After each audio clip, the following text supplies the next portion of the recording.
these two children were born in a cardboard box in the town garbage dump. And that's where they lived until the day somebody in this club or some other club wrote a check for $1,000 to the Rotary Foundation to become a Paul Harris Hall. Because I was there to give her a new house. Oh, it's not the kind of house you and I live in. 2 cement slab rooms and a toilet. But it was the first house they'd ever lived in. And when I gave it to her on your behalf, the look on her face, because she took her 2 children. It was the first house she'd ever lived in. I've always lived in a nice house. So I don't really understand the gift you gave to her. But I will take with me forever the gift her look gave to me. The humanity that Schweitzer talks about, that comes to the Rotary. How lucky we are to be part of this organization. And then we dig water wells. And I can tell you stories of being there at water wells with thirsty, starving children holding their cups, which they get to full, half full every 48 hours. That's all the water they get to drink. But we're building more and more wells. And we restore the sight for thousands of blind in a weekend in India in our program, Avoidable Blindness. We plant millions and millions and millions of trees in our great campaign to preserve planet Earth. We spend millions on college scholarships, Centers for Peace and Conflict Resolution, Early Act, Youth Act, Rotaract, Interact, RILA, on and on.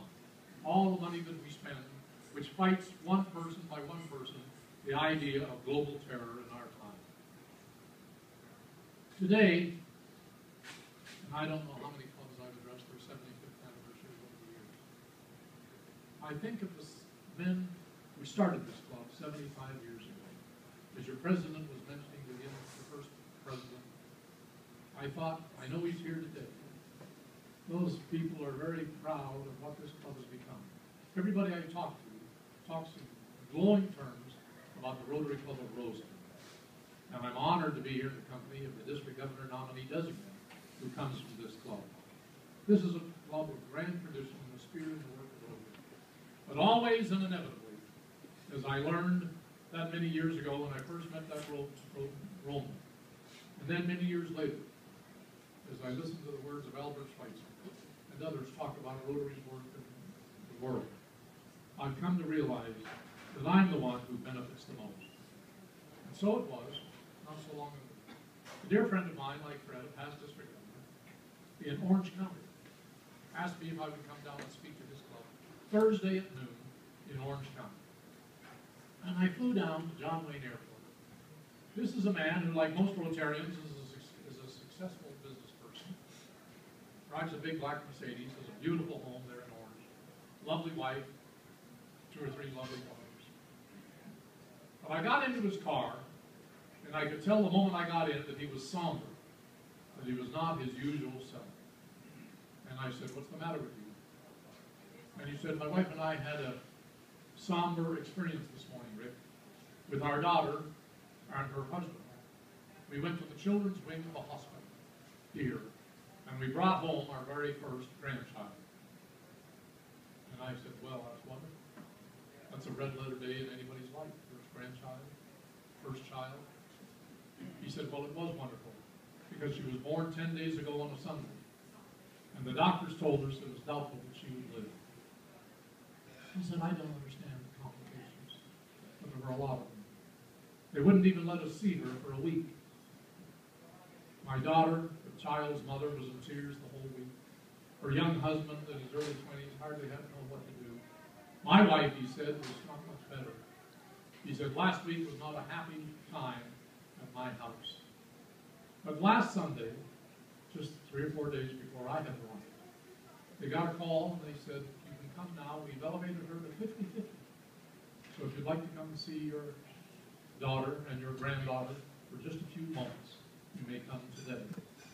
He said, "You know, when you go to a hospital, and it's a children's hospital, and you're there to see a sick child, and it's your own child, it's not much fun." We walked into this room, very whitewashed and clinical, and here was one patient about this big, lying there, hooked up to a big machine with tubes and wires, you know how they do.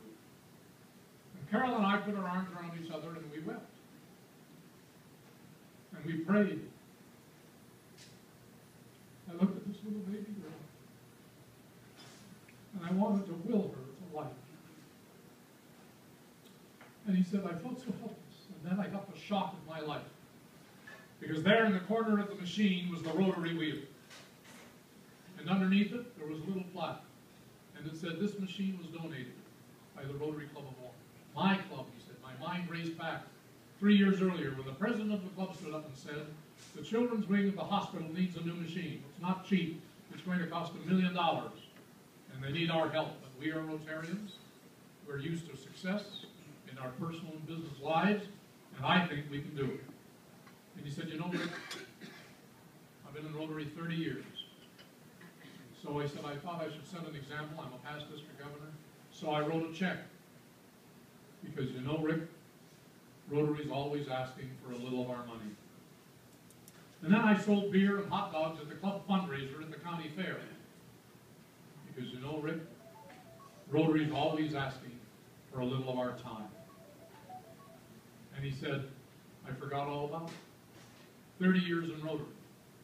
How many hot dogs? How many checks? How many projects? I forgot all about it. Until last Sunday. And then he completely broke down. And he cried on my shoulder. As he said, when that machine was keeping my first grandchild alive. And then he looked at me and he said, how did we ever get so lucky to belong to a club that's always asking us to give? Because you can't give it away. One way or another, sooner or later, it always comes back. As those original framers of this club and the people in Sacramento who worked so hard to establish it knew.